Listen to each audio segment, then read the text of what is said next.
Imagine meeting someone who feels like a breath of fresh air.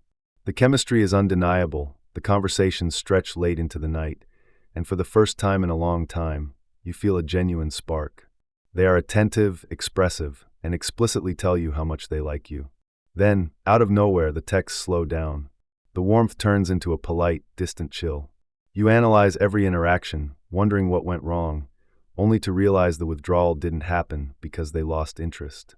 It happened precisely because things were going perfectly. It sounds entirely counterintuitive, almost like a cruel relationship glitch. Why would someone flee the exact closeness they claim to want?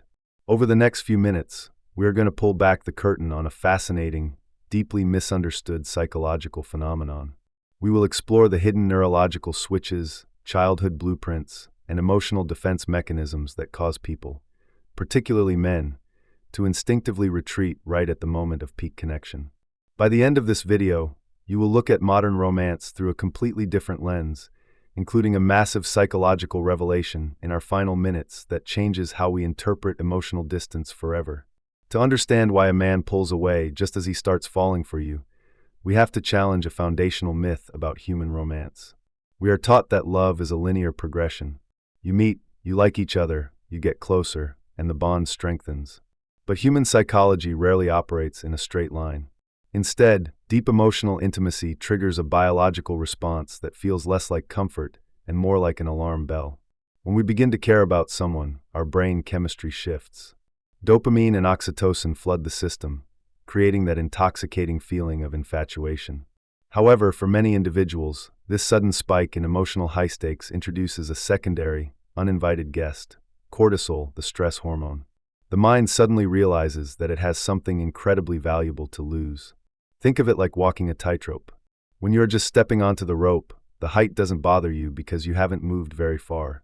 But once you reach the middle, once the connection becomes real and impactful, you look down.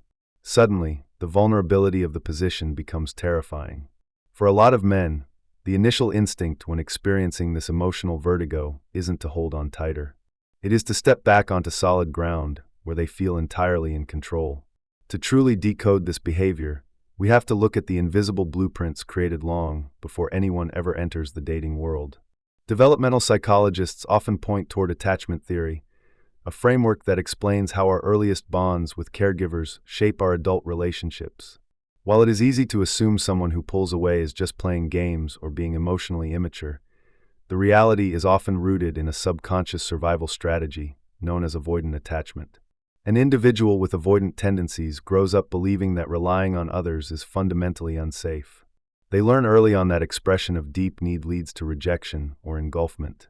Fast forward to adulthood, this person genuinely desires companionship. They go out, they date, and they meet you. They allow their guard to drop because, initially, the relationship feels safe and casual. But then, the tipping point arrives. They realize they are thinking about you constantly. They notice your opinion matters more than it should. This realization flips a subconscious panic switch. In their mind, dependency equals danger. The closer they get to you, the more their internal alarm shouts that they are losing their independence and setting themselves up for inevitable pain. Pulling away isn't a calculated strategy to hurt you. It is an automated psychological shield deployed to protect their own fragile sense of self. There is also a distinctly cultural and social layer to this dynamic that creates a phenomenon known as the elastic band effect. In many traditional upbringings, men are socialized to equate masculinity with absolute self-reliance, stoicism, and emotional control. From a young age, the underlying message is clear: showing vulnerability is a vulnerability. When a man starts falling for someone, he naturally experiences a wave of intense, soft emotions. He feels a desire to protect, to please, and to be close. But this uncharted emotional territory can trigger an acute identity crisis. He looks in the mirror and doesn't recognize the person who is suddenly overanalyzing a text tone or feeling anxious about when he will see you next. This causes him to snap back like an elastic band. He pulls away not because he dislikes you, but because he needs to stretch back into his comfort zone to prove to himself that he is still autonomous, strong, and independent. He retreats to his cave, whether that looks like burying himself in work, spending excessive time with friends, or simply going radio silent, to recalibrate his sense of identity. The tragic irony is that the very strength of his feelings for you is what dictates the velocity of his retreat. But what happens on the receiving end of this retreat? This is where the dynamic becomes highly addictive and dangerous for both parties. When someone pulls away, the natural human response is to chase. We want to close the gap, fix the problem, and demand answers. We send the extra text, we ask if everything is okay, and we try to force the intimacy back to its peak level. Psychologists note that this reaction often inadvertently validates the avoidant person's deepest fear, that closeness leads to being smothered or controlled. The moment they step back to breathe and see you stepping forward to close the distance, their subconscious panic is confirmed. They think, see, I am losing my freedom. This creates a classic demand-withdraw cycle, a psychological loop that can decimate even the strongest initial connections. Let's look at a common scenario. A couple spends a flawless weekend together. They talk about future plans, share deep secrets, and the intimacy is palpable. On Monday, he is distant. The partner, feeling the sudden drop in temperature, panics and floods his phone with messages. To him, this pressure feels suffocating, causing him to pull back even further.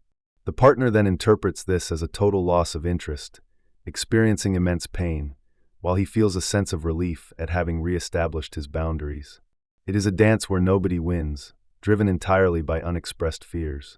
What few people realize is that pulling away is often a preemptive strike against a future that hasn't even happened yet. This is what psychological researchers refer to as anticipatory grief, or the threat of the horizon. When a relationship starts getting good, the human brain naturally begins projecting into the future. It starts calculating the trajectory of the bond. For someone who has experienced past relational trauma, whether that's a messy divorce of their parents or a devastating heartbreak in their 20s, a beautiful present moment is immediately viewed as a liability.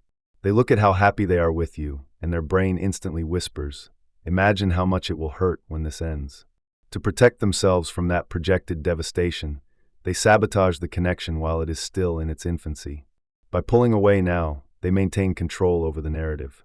If the relationship fades because they chose to walk away, it hurts far less than if they stayed, bared their soul, and were eventually abandoned by you. It is a tragic paradox. They destroy the opportunity for love to ensure they never have to experience the pain of its loss. Now, we are approaching the final part of our journey, where we find the most profound psychological revelation of all. Up until this point, we've looked at attachment styles, social conditioning, and fear of abandonment.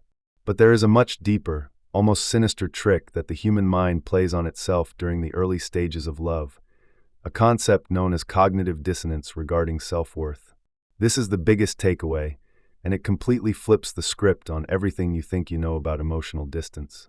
Most people assume that when someone pulls away, it's because they think they are too good for you, or because they've found a flaw in you that makes them lose interest. But psychological insights suggest the exact opposite is frequently true.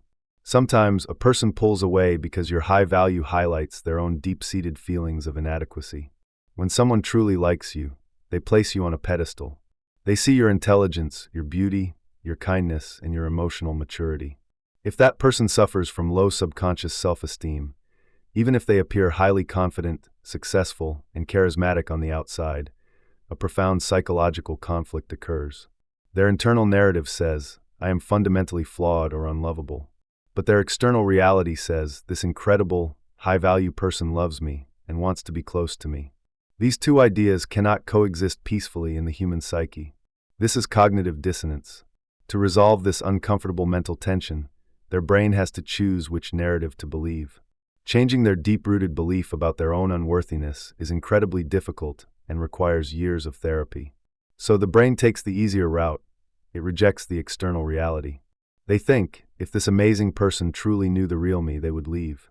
Therefore, I must leave first.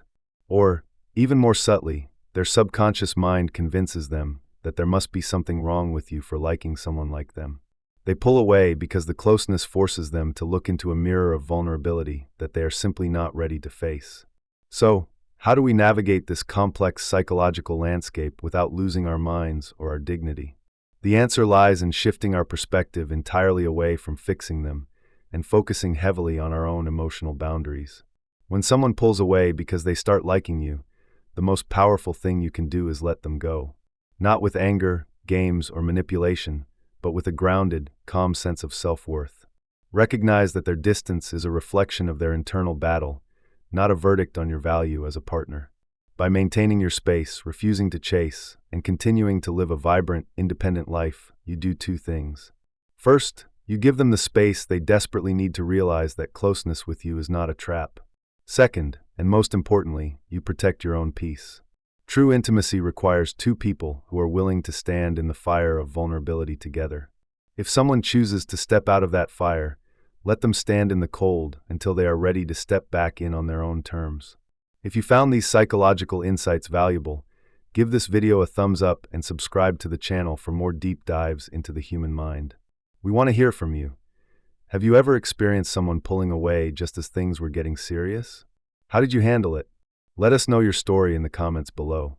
Thank you for watching, and we'll see you in the next video.